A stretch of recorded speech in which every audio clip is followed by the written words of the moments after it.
Hi guys, it's Josie, and in today's video we're going to talk about shoulder fore. This video is brought to you by Angela Holland, who asked that question of me. So Angela, I hope this helps you. Please let me know in the comments if it does, or let me know if you need any clarification. I'm more than happy to try and help you out there. By the end of this video, you should know what shoulder fore is, why we do it, and how we do it. So let's get into a little bit of theory here. I'm going to keep this very basic. Like anything in horses, there's layer over layer. So you learn the first little layer and you think you've got that, and then there's something else to learn about what you thought you knew about. And horse riding and training is all like that forever. And it used to frustrate me in the beginning, but now I actually love it. So I am forever a learner on a horse.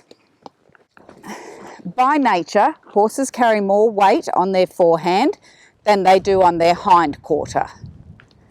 That's just the way they have been made. And if you look at where I'm sitting more up on his forehand than his back end. So I'm adding my weight to his forehand. What we'd like to do for longevity of the horse and for his own health and well-being of his joints is to get him to carry more weight behind. Just to complicate that a little bit more, nature also made horses narrower in the shoulders than they are in the hips. And then adding one more layer of complication on that, she bent them a bit like a banana, so they don't sit perfectly straight. Horses are a little bit bent. One side of them is concave and one side is convex. So if you allow your horse to go down the wall how he would naturally like to go, particularly young horses and green horses, he would have his shoulder against the wall and his hip against the wall.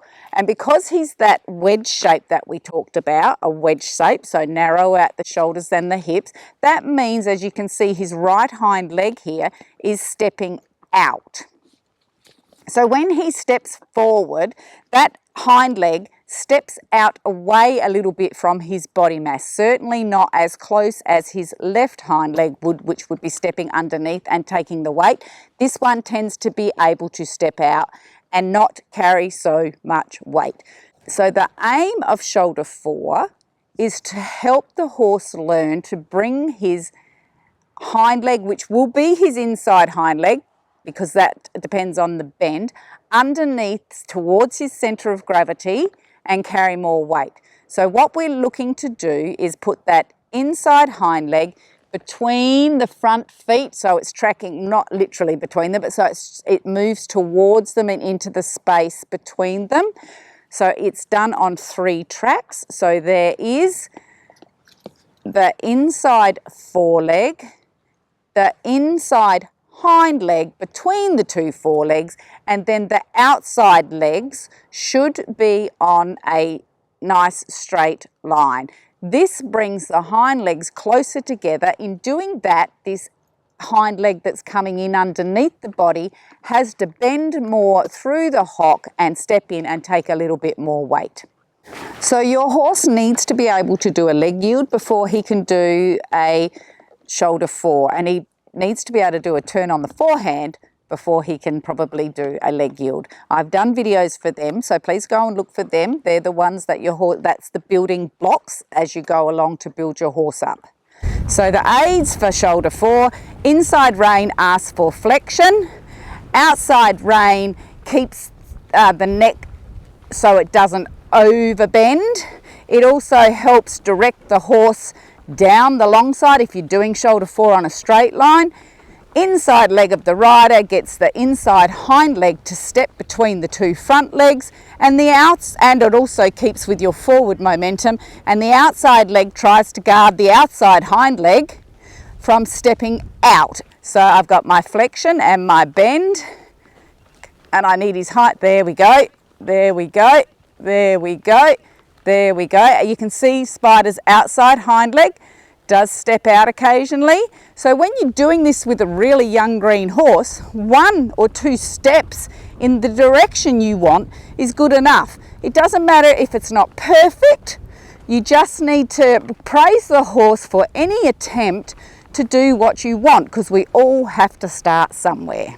So this is the first exercise we do where the horse is actually flexed and bent into the direction of travel. If you think about leg yield, he was actually flexed away from the direction of travel. So the inside rein is used to ask for flexion. You just want a little bit of flexion on the end of the neck so you can see the corner of the horse's eye and the side of the horse's nostril.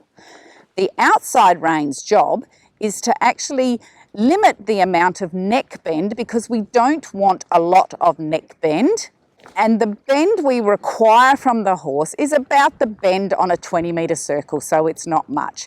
The inside leg of the rider sits on the girth and asks the horse to go sideways away, like that. Okay, so that's why your horse needs to understand turn on the forehand and leg yield before you go ahead and do this. But it doesn't need to be perfect, guys. These all help teach the horse the aid as well. The outside leg, so not only does the inside leg ask for the bend and the sideways movement, it keeps the forward momentum as well.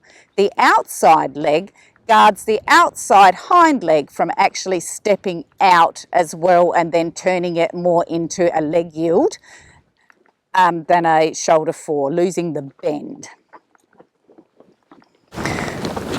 So when you're starting this with your horse, come in off your 20-metre circle, think that you're going, I'm going to try and slow this down, think that you're continuing on here, and as you get to this point where you would be stepping onto your circle there, put your inside leg on your horse at the girth and your outside rein, I squeeze and release, to say come this way, this way, this way. I've lost my haunches here, I know that, and in the beginning your horse is perhaps going to do this. In the beginning, when you're teaching this, allow your horse to be a little bit longer. Long things are easy to bend, short, tight things are difficult to bend. So he comes around now and I need to make sure he doesn't step out. Good boy, good boy, good boy, good boy, good. Feel the left hind step out then. Need to catch that with my left leg. I've got my nice rhythm, nice tempo. Hopefully you can see his right hind, pardon me, stepping between his front legs. His left hind stepped out. Just move that, and now his right hind. I need to get it under there, tuck it in. Good boy. Here we come, bend in the corner. Keep my bend. Nice rhythm and tempo. Outside leg just stepped out then. So we should be, good boy. Good. Good. And he's almost stopped in shoulder fore position there. Can you see that? Good boy. So doing this in the beginning is a little bit like patting your head and rubbing your tummy. It can be quite difficult until you get the hang of it.